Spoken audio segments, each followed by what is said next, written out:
Hey, welcome back to Melinda's Messy Sink. Today's video is a what's for dinner video. I have tons of dinner idea motivation for you. I'll be sharing what we had for dinner last week, so that's 6 dinner ideas for you. Let's get started on the first dinner.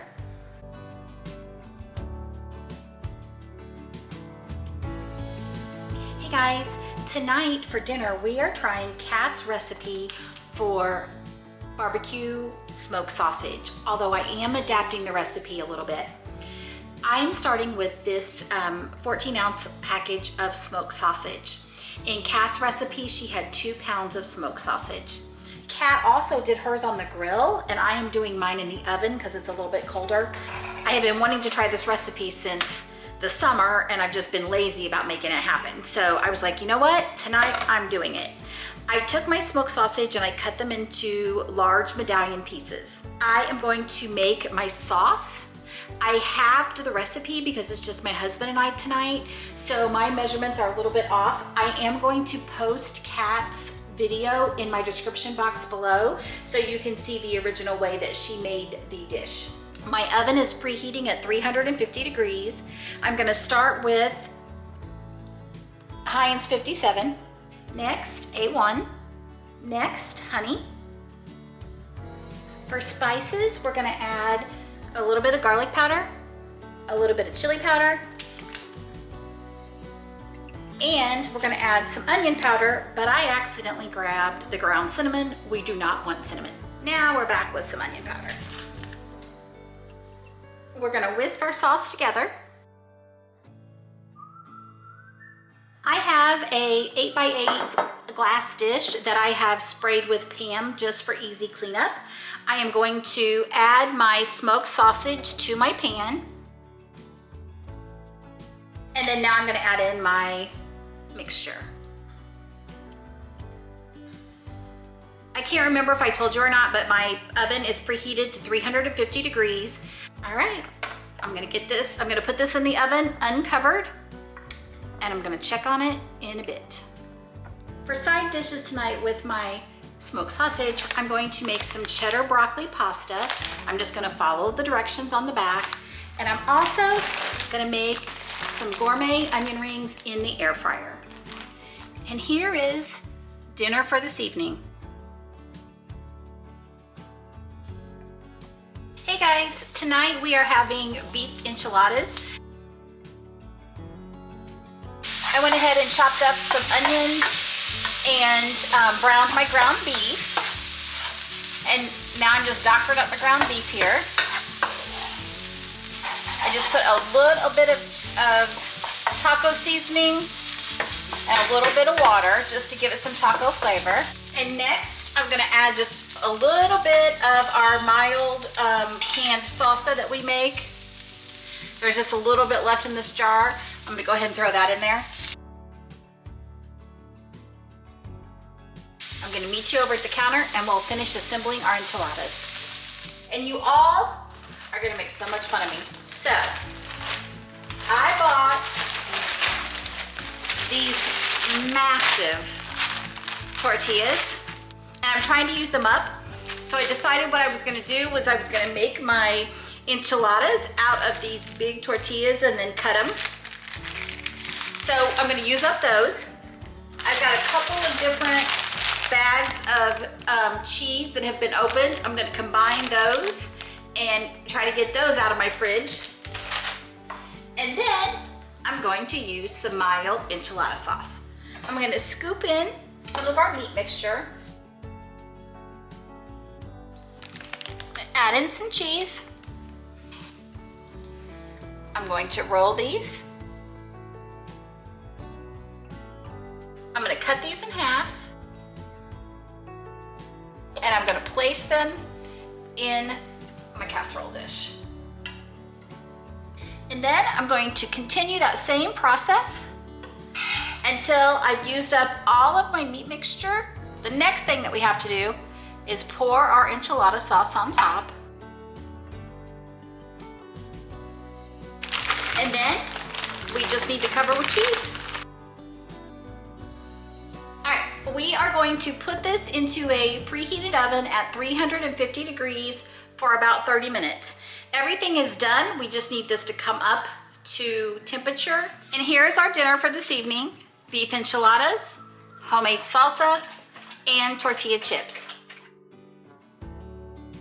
Hey guys, tonight for dinner we are having chicken wings and salad. So what I've been doing is I have been taking my chicken wing apart. I don't use this part here. And then I just split right down the middle here. And that's how I take my wings apart. So what I'm gonna do is I'm going to move those to a boil. I'm gonna move those to a dish. I have my oven preheating on 325. I'm gonna give my hands a quick wash, and then I'll be back and we'll get these seasoned up. All right, to prepare our wings to go in the oven, we will be using baking powder, not baking soda. So what you're gonna do, depending on however many wings that you are making, you will put 1 to 2 tablespoons sprinkle in your bowl or bag. If you want to use a Ziploc bag, you could do that too. And then you are going to take regular table salt and put about a teaspoon to a teaspoon and a half of salt.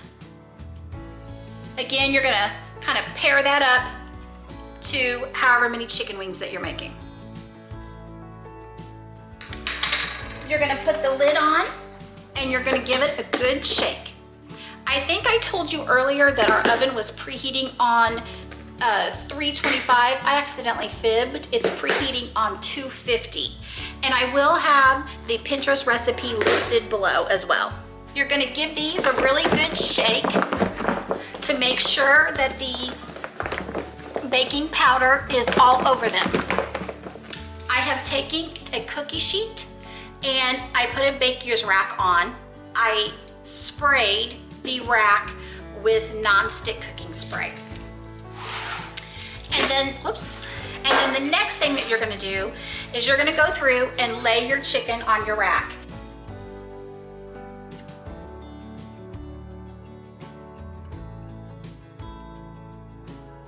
Now, I'm gonna give my hands a quick wash, and then I'm gonna get these into my preheated oven at 250 degrees for 30 minutes.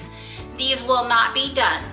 At the 30-minute mark, we're gonna crank up the heat and let it go for another 30 to 35 minutes. For our wing sauce tonight, I bought this Red Hot Wing Buffalo sauce, and I'm just warming it up per the directions on the bottle. All right, y'all, this is the wings after the first 30 minutes at 250 degrees, and they are not finished yet. Here are our wings after our second stage of baking.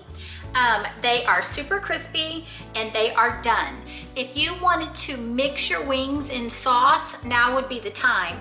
You're gonna let these sit for maybe 4 or 5 minutes, and then they're ready to go. And here is dinner this evening at our house. Buffalo chicken wings, carrots, celery, and ranch. So I bought some of this chicken meat from Amazon. I thawed this out and have that chopped up here. And then he likes green onions on his quesadilla. I also have some Fiesta blend cheese that I'm wanting to use up, so I'm going to be able to get rid of the rest of that. And then I'm going to use some tortillas. We have burrito style tortillas that we're going to use. So let's get started on those quesadillas. My husband will be home soon. Okay, so the first thing I like to do is to put a pat of butter in my saucepan. Don't need quite that much, I just need one. I've already made my quesadilla, that's why this pan is looking a little rough. It's cooled from, it's got some butter in there, so. We're gonna get our butter melted and then we'll start assembling our quesadilla. Now that our butter is all melted up, I put my quesadilla down in my pan and I put my cheese on next. Then to one side, I'm going to put my chicken and my green onions. I'm gonna give that a chance to get toasted on the bottom, and then I'm gonna give it a flip.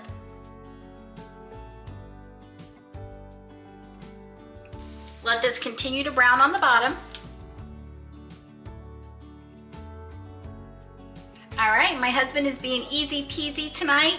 He just wanted quesadilla with ranch dressing, and we're using our finest paper plates from Sam's Club for tonight. Easy dinner, easy cleanup. Hey y'all, tonight we are having baked barbecue chicken thighs. I'm just gonna season my chicken thighs up and get these in the oven. I'm gonna do a simple seasoning with just salt and pepper on both sides. My oven is preheated to 350 degrees. I'm going to put these in my preheated 350 degree oven. I'm going to start them for about 30 minutes, and I'm going to work on my sauce in the meantime. Okay, moving on to our sauce. I have just regular Sweet Baby Ray's and a couple of scoops of peach preserves in my small saucepan. I'm gonna warm this up until the preserves get melted. All right, my chicken has finished baking the initial bake time. I'm gonna flip it over. I did a full video with each step-by-step instruction with the measurements, those kinds of things. I'm gonna link that below in the description box. This is Pioneer Woman's, my version of Pioneer Woman's barbecue chicken. So next thing we're gonna do is we're gonna take our sauce and we're gonna generously slather it all over the back side. We're gonna put it back in the oven for 8 minutes, and then we're gonna come out and we're gonna flip it over and baste the top. And then it's a series of 3 or 4 times, depending on how large your chicken breasts are, or sorry, how large your chicken thighs are. I don't turn it anymore after this first time. So when it comes out of the oven, I'm going to turn it, put barbecue sauce all over the skin side, put it back in the oven, bring it back out, put barbecue sauce all over the top again without turning it. I'm gonna repeat that process a few times until our chicken's done. I'm not gonna go through and show you all that steps, but you can see all that in the barbecue chicken video that's posted below. All right, our chicken just came out of the oven. I'm going to let this rest for a little bit. As this chicken cools off, that barbecue sauce is gonna get nice and sticky, and the flavor will be enhanced on that chicken. When you pull this chicken apart, it's nice and juicy and it's full of flavor. And here is our dinner plate for this evening. Barbecue chicken, waffle fries in the air fryer. Hey guys, tonight for dinner we are doing super easy and a fun Friday night dinner.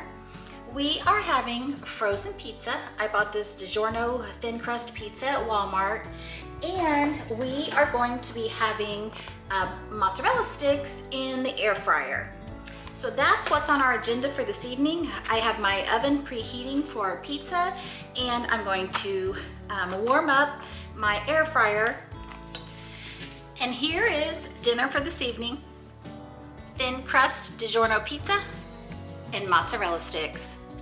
That was a lot of great dinner ideas for last week. I hope this video provided inspiration for you to cook at home for your family. Don't forget, Jesus loves you. I'll see you in the next video.